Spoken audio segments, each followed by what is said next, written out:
Voilà, fidèles téléspectateurs, nous revenons encore sur l'arrêt de la Cour constitutionnelle. Cet arrêt qui fait couler encre et salive. Plusieurs juristes interprètent à leur manière. Nous allons en parler aujourd'hui avec Maître Tchingej. Bienvenue, Maître.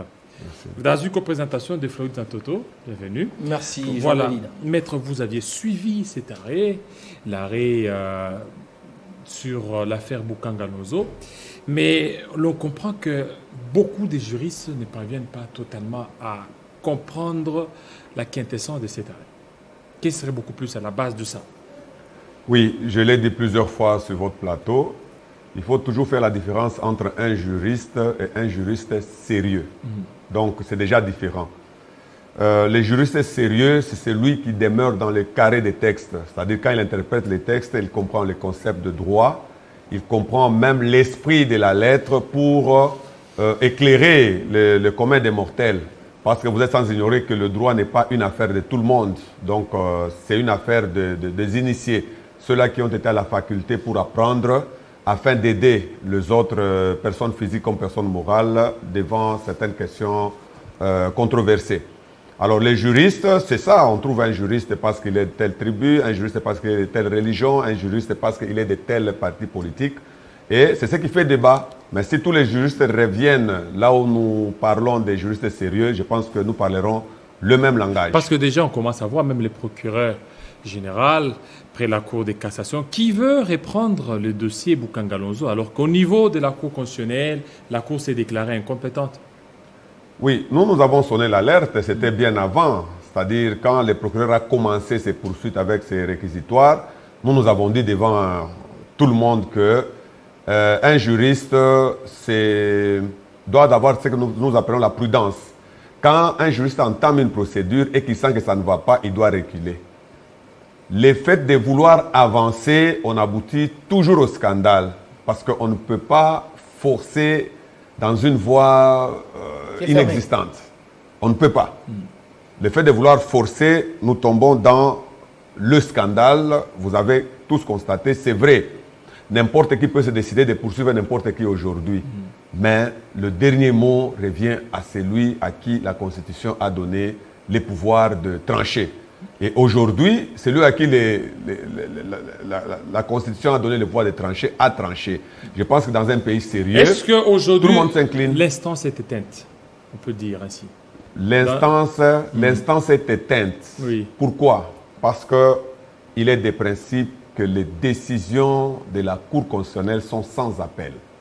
Pourquoi sans appel? Parce que dans un État sérieux, il faut une sécurité juridique sur les décisions. Nous risquons d'aboutir à un procès éternel. Celui qui perd, il va en appel. S'il gagne, l'autre va aussi en appel.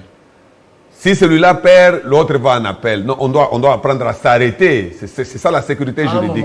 À un moment. Oui, raison pour laquelle la Constitution prévoit que les décisions d'une Cour constitutionnelle soient sans appel pour permettre à tout le monde de les accepter. Le procureur général après la Cour de cassation a rappelé à un des avocats de Giuseppe Matata Pogno, il dit si la Cour s'est déclarée incompétente, il n'est pas dit que la Cour vous a acquitté. Il faut toujours faire attention. L'acquittement est une question de fond. Okay. Mais la Cour constitutionnelle a tranché sur une question de forme. Et en droit, personne ne peut trancher une question de fond si il n'a pas examiné la question de forme. C'est le préalable qu'on appelle en droit. Et je l'ai dit plusieurs fois que la porte de la Cour constitutionnelle était hermétiquement fermée. Évidemment. Quand on dit hermétiquement fermée, c'est dire que la Cour constitutionnelle était incompétente de connaître de cette affaire au fond. Vous le saviez avant comment? C'est parce que je suis un juriste sérieux. Et je l'avais dit qu'aucun juriste sérieux ne pouvait me contredire. Et vous avez vu que les juristes sérieux de la Cour constitutionnelle est allé sur la même voie parce qu'il s'agit des textes. D'accord. Alors, pour ceux qui nous suivent, parce que c'est un procès qui a été suivi à travers le monde, alors pour ceux qui nous suivent, depuis que la Cour constitutionnelle a rendu son arrêt, vous avez lu cet arrêt, quelles en sont les grandes lignes? Qu'est-ce qu'on peut retenir avant que nous décryptions cet arrêt? On en retient quoi? Oui, on en retient que nous pouvons compter sur certains de nos juristes. C'est ce que moi je retiens. Sur Nous pouvons compter sur certains de nos juristes. Moi, je parle du contenu. Oui. Du contenu de l'arrêt. Qu'est-ce qu'on peut retenir Qu'est-ce qu'on peut maintenant contenir du Nous contenu, les retenons- grandes lignes du contenu de l'arrêt? Nous retenons que la Cour constitutionnelle s'est basée sur 2 dispositions légales. On peut La dire que première- d'abord, c'est une jurisprudence. Évidemment. Ok. Elle s'est basée sur deux dispositions légales. La première. C'est-à-dire, la première, c'est celle qui met la base de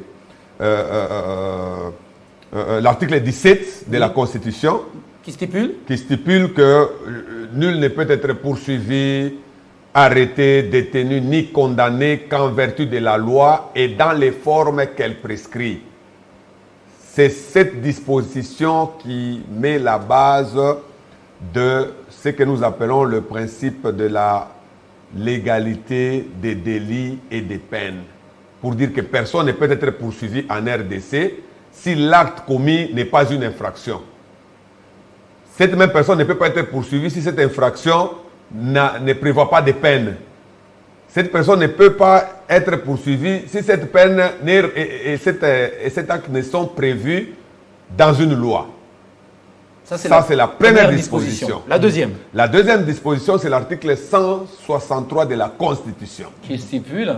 qui stipule que la Cour constitutionnelle est la juridiction du président de la République et du Premier ministre. Ce sont les 2 dispositions. En fonction. Bienvenue. Parce que cette disposition-là traite du singulier. Oui. Je vais vous dire pourquoi est-ce qu'on traite du singulier. Allez-y. C'est la juridiction du président et du Premier ministre.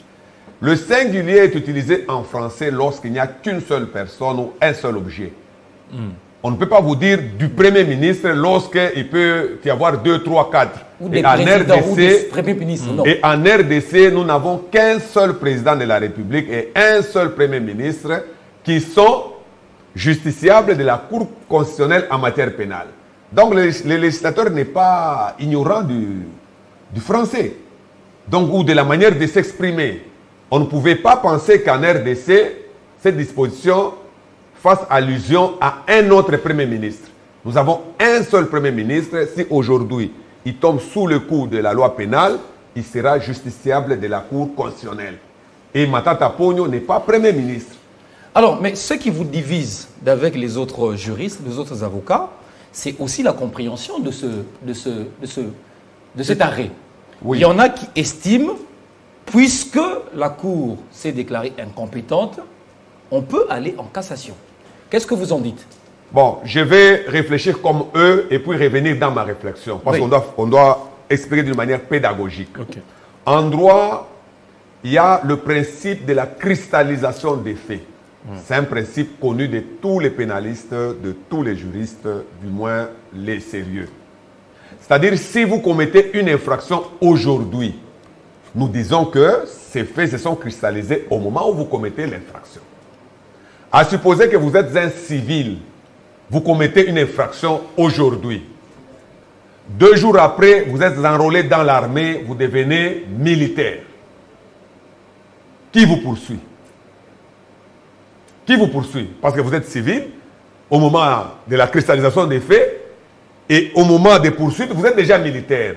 Est-ce que, allons-nous dire que c'est la juridiction militaire qui vous poursuit? Non, c'est la juridiction civile, parce que au moment où vous avez commis ces infractions-là, vous étiez civil. Okay. Ça se passe Donc comme ça. la juridiction militaire ne peut pas connaître.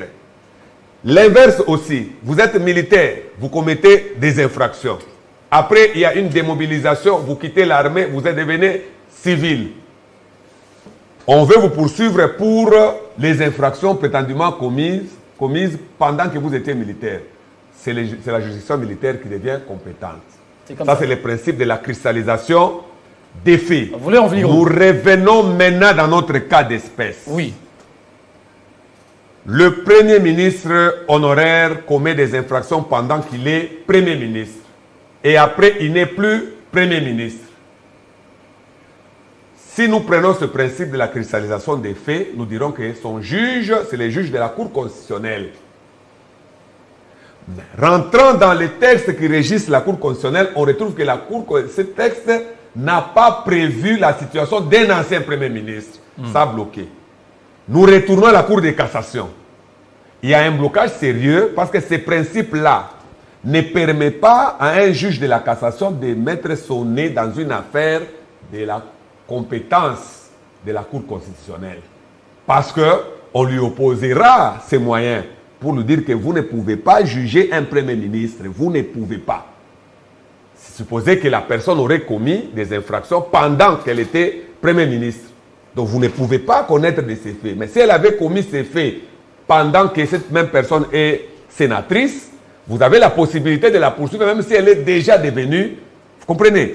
Ça, c'est le principe de la cristallisation. Maintenant, le vrai problème qui se pose, c'est lequel? C'est là où tout le monde doit comprendre que, étant donné qu'il manque chez nous, dans notre arsenal juridique, une loi portant statut des anciens premiers ministres, les juges naturels n'existent pas. Il n'existe pas. Il n'existe pas. Des anciens premiers ministres. Des anciens premiers ministres. Il aurait été celui de la Cour constitutionnelle en vertu du principe de la cristallisation des faits. Comme j'ai expliqué par rapport à un civil qui devient militaire, à un militaire qui devient civil, à un premier ministre qui devient ceci ou cela. Il aurait dû être entendu valablement devant la Cour constitutionnelle, qui est le juge du Premier ministre, si la loi prévoyait ces statuts. Mais comme la loi ne prévoit pas ces statuts, nous sommes devant une situation de blocage. S'il y en a qui pensent que le législateur peut aller légiférer dessus, le principe de la non-rétroactivité des lois entre aussi en ligne. C'est-à-dire? C'est-à-dire, une loi ne rétroagit pas en principe. Ça, c'est du droit. C'est du droit. Une loi pénale promulguée aujourd'hui ne peut pas gérer une situation d'hier. Ok. Parce que les lois pénales sont promulguées pour l'avenir. Alors, si je vous comprends bien, oui. Aujourd'hui, l'affaire Boucan Alonso, c'est fini. Par rapport au sénateur Matata Pogno, il n'y a pas d'issue. Je l'ai dit et je le dirai toujours. Il n'y a pas d'issue. C'est une affaire qu'on doit taire dans toutes les langues et parler d'autres choses par rapport au sénateur. C'est impossible d'inventer aujourd'hui la roue. Mais alors, ce que je ne comprends pas, comment est-ce que le procureur général près la Cour constitutionnelle lui-même veut se ressaisir du dossier pour le déposer au niveau de la Cour de cassation? D'abord, c'est un homme de droit aussi comme d'abord, c'est très scandaleux. Pourquoi?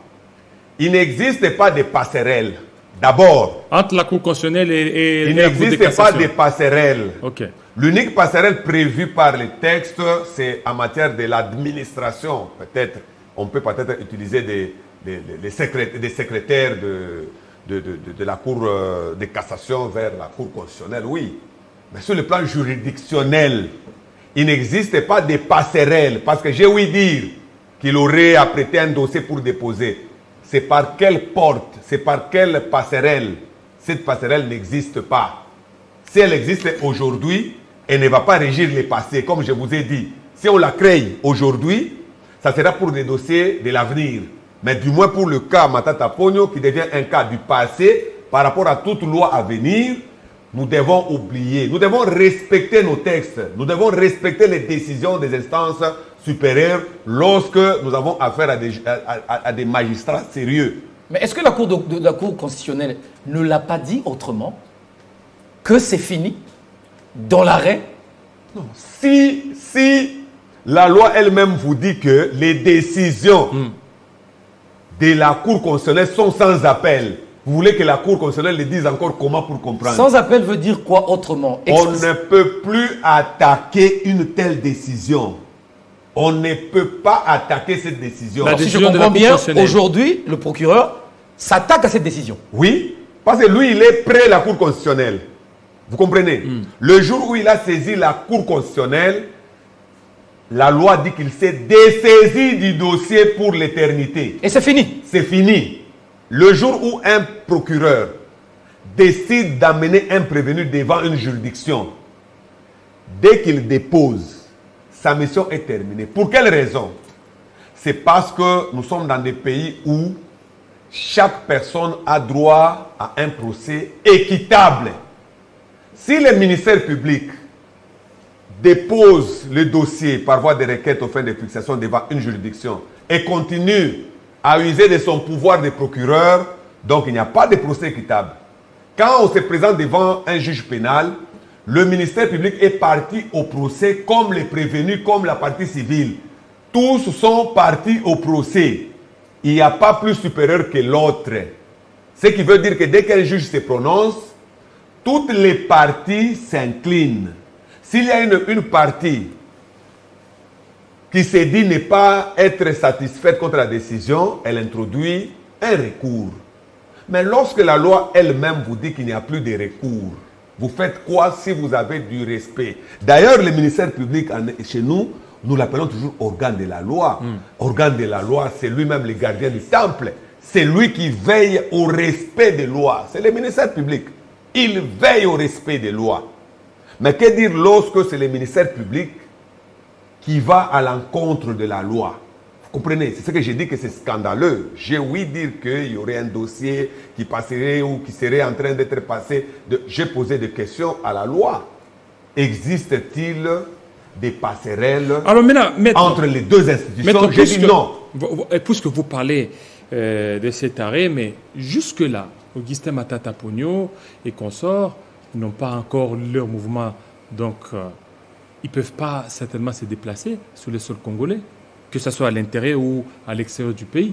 Et pourquoi jusque-là, il n'y a pas encore de notification? Au niveau du Sénat, là où il est sénateur, la Chambre dit qu'il n'a jamais été notifié.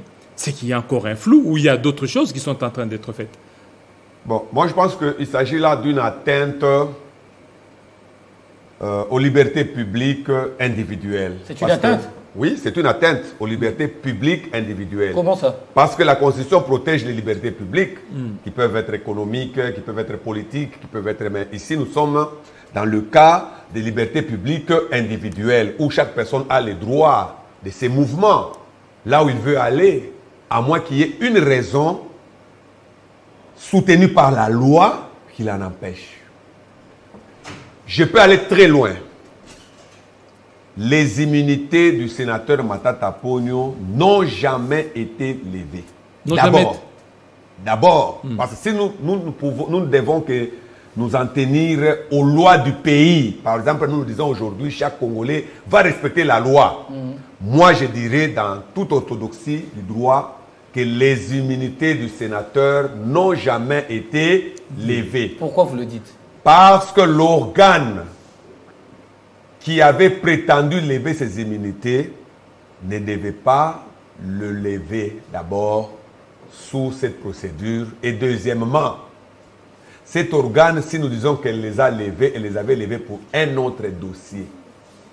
Ce qui faisait que les jours où on a classé ces dossiers sans suite, si nous allons dans l'impossible que ces immunités étaient levées par cet organe, même en violation de loi, le jour où on a classé les dossiers de la aérianisation sans suite pour inopportunité de poursuite, c'était automatique que ces immunités retournaient.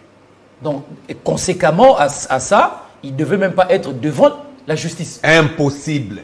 Ce qui justifie qu'il ne s'est jamais présenté devant les procureurs jusqu'au jour où le procureur a fait ses forcings d'aller fixer un dossier sans enquête préalable. Vous comprenez? Sans avoir entendu les prévenus, l'inculpé à l'époque, qui est devenu prévenu par la force des choses, sans l'avoir auditionné. Et les juges. Alors maintenant, allons dans l'hypothèse où il a été devant la justice et que la Cour constitutionnelle a rendu son arrêt. A-t-il bénéficié automatiquement de ces immunités? C'est si, dans l'hypothèse impossible, oui, que ces immunités étaient levées. Lorsque la Cour se prononce d'abord, même quand vous suivez à la télé, vous êtes informés. Parce que les décisions de justice, pourquoi est-ce que nous insistons que les huissiers de justice puissent instrumenter les exploits de justice? C'est pour rendre les décisions opposables aux autres. Mais moi, je pense que dans certains cas, une information comme l'information de cette décision de la Cour d'appel et de la Cour constitutionnelle, décision débattue dans tous les salons de la République, personne ne peut vous dire qu'il est ignorant. D'abord, l'information est passée, tout le monde est informé. Même le président des du deux. Sénat. Tout le monde est informé. Mais lui dit qu'il n'a pas Parce été que notifié. le statut du président du Sénat n'est pas un statut n'est pas n'importe lequel. C'est quelqu'un qui est informé de tout ce qui se passe au pays. Parce que c'est la deuxième personnalité du pays. Oui. Cette personnalité est informée de tout ce qui se passe au pays. Mais, par-dessus tout, il y a un huissier de justice qui est allé signifier la décision. Le 2 décembre. Oui, le Mais- 2 décembre. Mais il a déposé la Oui. lettre, le courrier, Oui. mais le président, lui, n'est pas encore informé. Non, non, il faut faire attention. Il faut faire attention. Quand un huissier va signifier un exploit, c'est en vertu d'un principe. Lequel? Le principe de la fixité même du domicile. Ça veut dire? C'est comme nous tous ici. Oui. Nous sommes sur le plateau de Télé 50, mais chacun sur sa carte d'identité est inscrit son adresse. Oui. C'est supposé que chacun est chez lui à la maison. C'est-à-dire, si un huissier de justice arrive chez vous à la maison en ces moments, il instrumente un exploit. Vous êtes censé, en vertu de la loi, avoir été informé. Donc, le président Bahati est informé. Le reste, si vous avez fait 5 jours sans passer la nuit chez vous, ce n'est plus le problème de la justice. Ah bon? Vous êtes censé être informé. Informé. Parce qu'il a instrumenté. Et ces exploits-là, Même si ces services ont perdu le courrier. ces exploits sont des actes authentiques. C'est-à-dire, Un acte authentique, c'est un acte vrai. Ok. Jusqu'à preuve du contraire. Contraire. C'est-à-dire, un huissier de justice a fait son boulot. Nous sommes tous informés que le Sénat est informé. Si le président a dit qu'il n'était pas informé, peut-être le président est ignorant que lorsque l'exploit est déposé, il est censé être informé. Parce que vous savez que nous sommes dans un pays où on peut penser que ce qu'on ignore n'existe pas. Hein? C'est ça le vrai problème. Oui. Oui, ce que j'ignore n'existe pas. Oui. C'est ce qui arrive à beaucoup de nos compatriotes. Alors que quand on ignore, il faut poser la question. Devant cette situation, qu'est-ce qu'on fait? Mais il a aussi une équipe de juristes, non? C'est ce que je dis. Oui. Mais vous pouvez avoir une équipe de juristes que vous n'écoutez pas. Vous comprenez? Ok. Il ne faut pas toujours condamner les juristes autour Ouais. de certaines autorités. Oui, oui. Parce que l'autorité qui a des conseillers en cette matière et qui ne les écoute pas, n'en a pas. Vous comprenez? Parce que vous affirmez qu'il en a. Mais moi, je pense que peut-être qu'il ne l'a pas. Alors, parce que nous avons vu ce courrier avec l'accusé de réception du Sénat, mais pendant la plénière, du haut de sa tribune, le président dit, lui, il n'est pas informé. Mais Oui. pourtant, ça a été déposé. C'est ce que je dis. C'est peut-être l'ignorance. C'est comme ça. Moi, je suis juriste. Pour moi, je me dis de l'ignorance. Je vous ai donné l'exemple. Qui est Vous êtes ignorant? ici. C'est lui, le président. Oui. Il est ignorant. C'est ça l'ignorance. Ok. J'ai donné l'exemple. Vous êtes ici. Un huissier débarque chez vous à la maison pour déposer un exploit. En vertu de la loi, vous êtes censé être informé au moment où l'huissier signe qu'il a été chez vous, parlant à X ou à Y qui a réceptionné. En ce moment-là, vous êtes censé, vous n'allez pas vous justifier. C'est ainsi que vous voyez qu'on dit que nul ne peut se prévaloir de sa propre turpitude. Donc, pas de prétexte. Oui, c'est ce que j'ai dit, c'est une turpitude. Parce que vous dites que je ne savais pas. Non, je ne savais pas. Est-ce Mais que- votre l'exploit est clair. C'est Est-ce comme que- quelqu'un qui vous dit non, j'ignorais la loi. Mais où est notre problème si vous ignorez la loi? Mais la loi est là, même si vous l'ignorez, Très elle bien. existe. C'est bien compris. voilà, est-ce que ce ne sont pas des pressions qu'il recevrait peut-être de part et d'autre pour ne pas accéder à la demande de Augustin Matata Ponyo? Bon, moi, je pense que c'était une préoccupation à bout portant. Quand quelqu'un réagit, nous tous, nous avons toujours le réflexe d'être sous la défensive.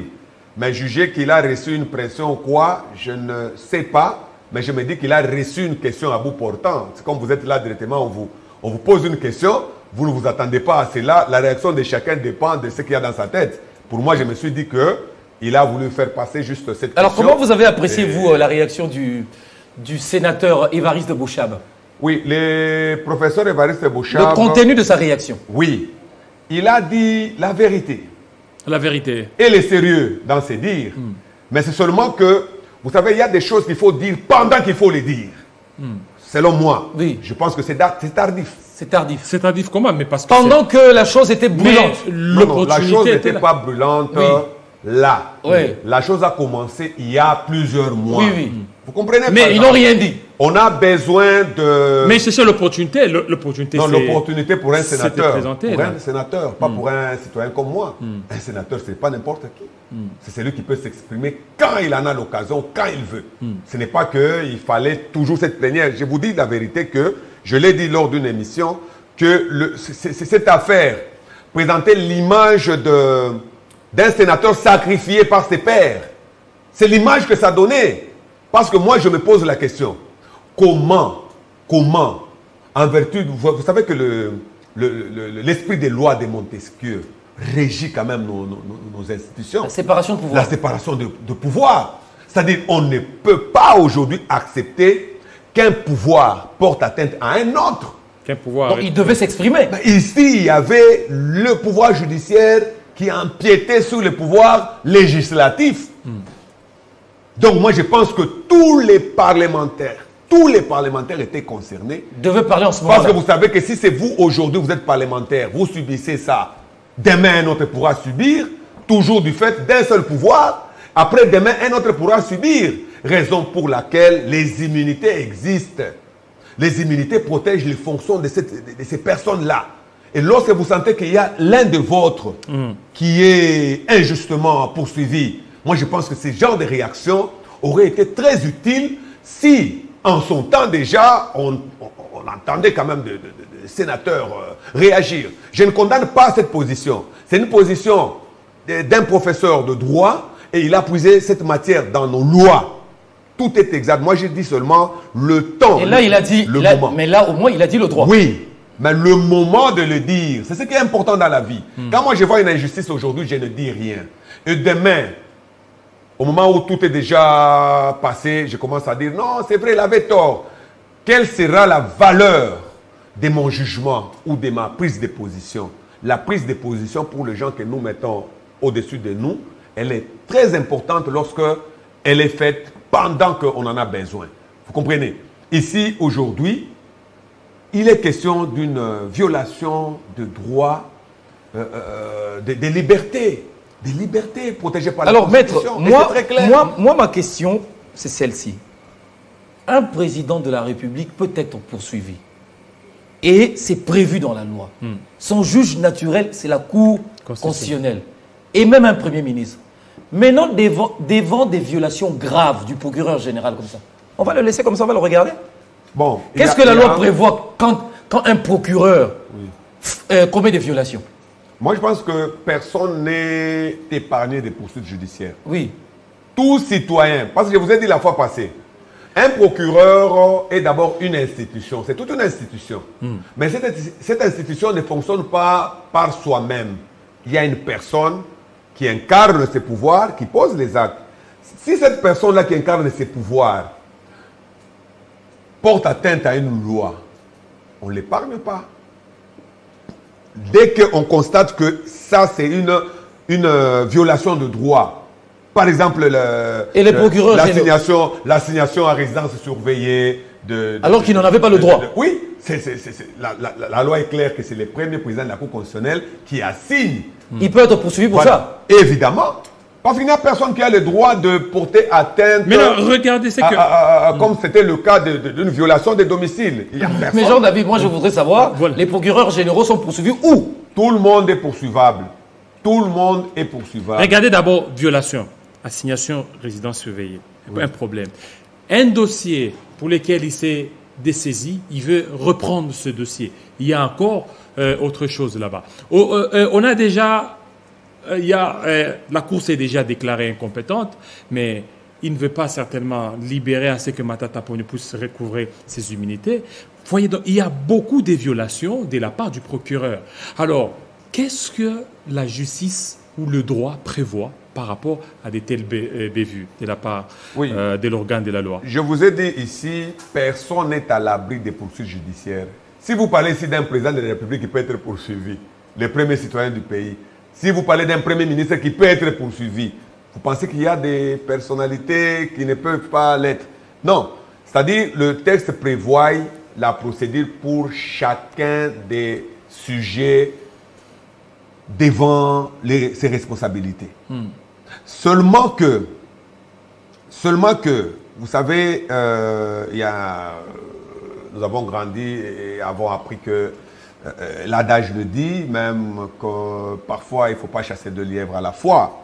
Vous êtes devant une bataille, en toute intelligence d'abord, on se sort de cette emprise, pardon, et puis par après on commence à voir quels sont mes droits. Souvent c'est comme ça qu'il y a des gens qui sont aussi intelligents, qui voient que ici on a violé mes droits, mais c'est dit, j'ai d'abord une bataille, ici je dois d'abord épuiser. Okay. Mais ce n'est pas pour autant que là on a violé ce droit, il va laisser comme ça sous silence. Non. Vous savez ce qui se passe aujourd'hui? Matata Ponyo est en train d'écrire l'histoire. Vraiment l'histoire. Pour moi, je pense que, parce qu'il est le premier, la première personnalité à être traînée depuis que la RDC existe devant la Cour constitutionnelle, c'est gens en matière pénale. Ça, c'est vraiment un acquis. Et cette Cour a décliné sa compétence. Une première. C'est une première, je pense. Des deux, c'est une personne qui a refusé de violer la loi. Il a refusé de violer la loi. Parce que quand les procureurs le convoquent, il refuse de partir parce qu'il opposait le principe de la baïonnette intelligente au procureur. C'était le respect de la loi. Donc il a continué à écrire l'histoire. Aujourd'hui, si le procureur légifère, parce qu'il faut lui accorder ce pouvoir de légiférer, dans le sens de dire que un dossier qu'il a entre ses mains peut passer de ses mains vers le procureur général près la Cour de cassation ou de ses mains vers la Cour de cassation, nous tous nous serons maintenant sur le banc de son université pour apprendre. Peut-être que nous n'avons pas suffisamment appris à l'université. Vous avez raté des cours. Oui, peut-être, non, nous tous. Ce serait une première. Ce serait une première. Donc, devant une situation pareille, pour moi, je me dis que nous avons un Congolais, un citoyen congolais, qui est en train d'écrire une histoire. Je pense que les générations futures pourraient s'imprégner de ça pour savoir comment la justice fonctionne, comment les procureurs agissent, comment les avocats défendent, comment. Donc, c'est déjà un chemin qu'on nous trace. Et moi, j'en suis fier. Alors, Maître, est-ce que vous pensez que le président de la Cour de cassation, au regard de ce saga judiciaire, peut accepter d'endosser une telle responsabilité, un dossier, et le fixer en audience pour juger Matata? Les juges, d'abord, il pourra le faire? Nous sommes dans un état où les juges ne se saisissent jamais de lui-même. C'est comme la Cour constitutionnelle. Je vous avais dit qu'elle ne peut pas se saisir d'elle-même. Elle va attendre le procureur. Que le procureur qui a compétence de le saisir arrive, dépose. Et c'est là que la Cour peut se prononcer. Alors, je reformule ma question autrement. Est-ce que vous pensez que le procureur général, près la Cour de cassation, peut se permettre de se saisir d'un tel dossier? Non. Il ne le fera pas? Non. Si je dois le dire dans un mot, je dis non. C'est vrai qu'il y a trop de bruit sur la rue. Et vous savez que la foule ne peut pas diriger. La foule ne peut pas orienter les juristes. Les juristes, c'est une élite. Donc, dire que ce qui se passe dans nos salons quand nous discutons ou sur la rue peut influencer un procureur général à poser des actes, je dis non. C'est un juriste, il sait que la Constitution et toutes les lois du pays lui accordent un pouvoir limité. Il sait qui sont les personnes justiciables près la Cour de cassation pour entamer les poursuites contre ces personnes. Mais lorsque la personne, c'est vrai que Matata Ponyo est sénateur, il est justiciable de la Cour de cassation, donc ce procureur est compétent. Mais pas pour des questions relevant de la compétence de la Cour constitutionnelle. Je ne contredis pas la décision de la Cour constitutionnelle. Les faits, c'est-à-dire les infractions commises par un Premier ministre, relèvent de la compétence de la Cour constitutionnelle. Donc un procureur près la Cour de cassation ne peut même pas y mettre son nez. Lui, il a son pouvoir, il a ses procédures, donc il ne peut pas. Moi, je vous dis, c'est non. Ça n'arrivera pas. Non, ça n'arrivera pas. Alors, mais et croyez-moi, est-ce que dans l'histoire judiciaire de notre pays, aussi loin que peuvent remonter vos pensées, est-il déjà arrivé un dossier auprès d'une cour, une cour se déclare incompétente et se déclare à nouveau compétente? C'est déjà arrivé? Non. Bon, pour qu'elle se déclare compétente, il faut qu'il y ait des voies de recours, soit une opposition, soit un appel. Mais on vous dit qu'il n'y a pas de recours devant cette juridiction. Maintenant, si nous prenons les juridictions inférieures maintenant, dans votre hypothèse, s'il est déjà arrivé qu'une juridiction qui s'est déclarée incompétente se déclare compétente, mettez en tête que lorsque une juridiction se prononce, elle est dessaisie. Les juges qui se prononcent est dessaisie. Ce qui veut dire que vous ne pouvez plus revenir parce qu'il y a un principe de non bis in idem qui intervient pour qu'on ne peut pas juger deux fois la même cause. On ne peut pas juger deux fois. Il y a déjà une décision, vous ne pouvez plus, ni les partis. Donc c'est ça le principe au niveau d'un coup de cassation. Il y a le non bis in idem qui est là, ne peut pas retourner dessus pour juger à nouveau. C'est-à-dire il y a toujours des blocages. C'est pourquoi j'avais dit d'une manière simple que les portes étaient hermétiquement fermées. Alors, il n'y avait plus de clés. Maître, maintenant là, moi je suis un peu confus, je suis un peu perdu. Je veux savoir qu'est-ce qui arrive avec le procureur général après la Cour constitutionnelle. Parce que je ne comprends pas. Ce sont des choses assez élémentaires. Qu'est-ce qui se passe? Bon, notre constat, vous savez, j'ai toujours dit ceci, que même Usain Bolt, qui court l'homme le plus rapide du monde, finit par s'arrêter. Et parfois, il s'arrête en n'étant plus debout. Il est par terre et les caméras viennent filmer qu'il est quand même arrivé, mais il est tombé. Donc, quand on court, on doit savoir où s'arrêter. Il y a toujours des limites dans tout ce que nous faisons. Donc, le procureur général pour la Cour constitutionnelle, jusque-là, je n'ai pas vu un acte extériorisé de sa part dans le sens d'aller saisir la Cour de cassation, d'aller saisir le procureur général pour la Cour de cassation. Moi, je n'ai pas vu d'acte. C'est juste qu'on entend parler. Et nous débattons des hypothèses. Oui. Au cas où, mais je vous dis, au cas où, nous serons dans une folie. Parce que... Si ça se fait, ce serait de la folie. C'est de la folie. Parce que je peux vous déposer l'arsenal juridique de la RDC ici en cette matière.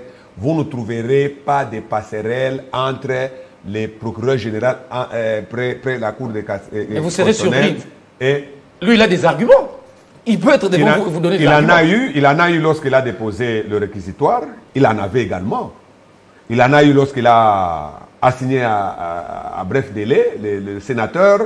Il en avait également lorsqu'il a signé la requête aux fins de fixation. Mais nous en sommes où?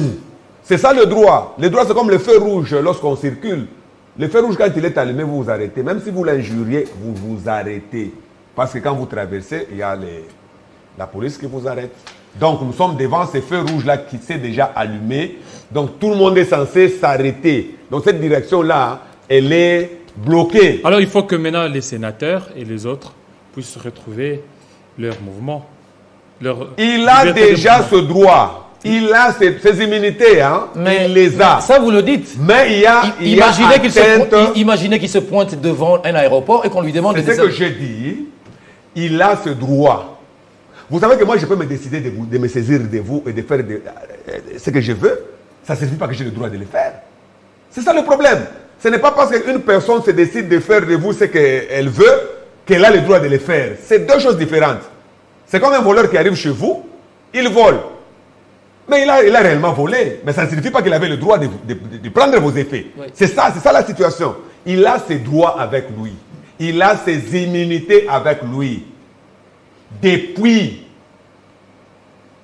le classement sans suite du dossier sur la réalisation pour inopportunité de poursuite, Matata Ponyo a ses immunités. Ce qui a continué depuis cette date-là jusqu'à aujourd'hui, j'ai bien dit, il s'agit d'une atteinte aux libertés publiques. Ce sont des libertés sécurisées, protégées par la Constitution. Et j'ai parlé des libertés publiques individuelles.